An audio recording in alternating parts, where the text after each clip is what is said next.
Ces grappes sont des rescapés. Le gel de cet hiver a détruit la moitié de la récolte.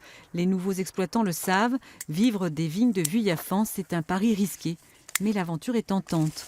François Aubert a repris un peu plus de 2 hectares de ses parcelles abandonnées depuis la mise en liquidation judiciaire de l'association Ruranime. C'est plutôt aussi un coup de cœur pour la vallée de la Loue en général que j'apprécie bien.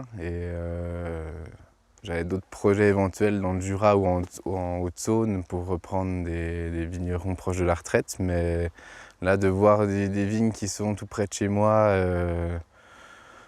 pas très loin de Besançon, à reprendre éventuellement, voilà, je me suis dit, je me lance dessus tout de suite, quoi. Faire vivre un patrimoine, c'était aussi l'objectif de l'association Ruranime. Dans les années 90, elle a replanté la vigne qui avait disparu au fil des ans. Un travail de titan, un élan associatif et au final, un crève-cœur. L'épopée rurale s'est finie par une vente aux enchères en juillet 2015. Aujourd'hui, tout a été mis en œuvre pour réussir et la SAFER a joué un rôle clé. C'est son métier. L'organisme achète les terres, les réorganise et les cède aux exploitants. Regardez, là c'était avant. Chaque couleur représente un propriétaire. Un rang de vigne pouvait donc en avoir 3.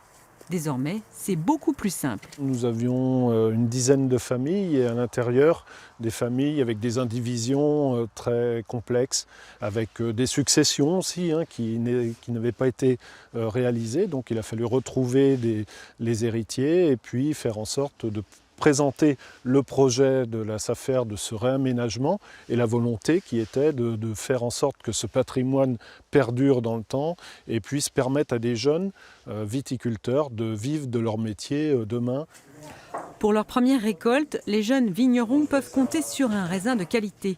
Chardonnay, Auxerrois, Pinot Noir n'ont plus qu'à livrer leur saveur. Les premières bouteilles seront débouchées au printemps prochain.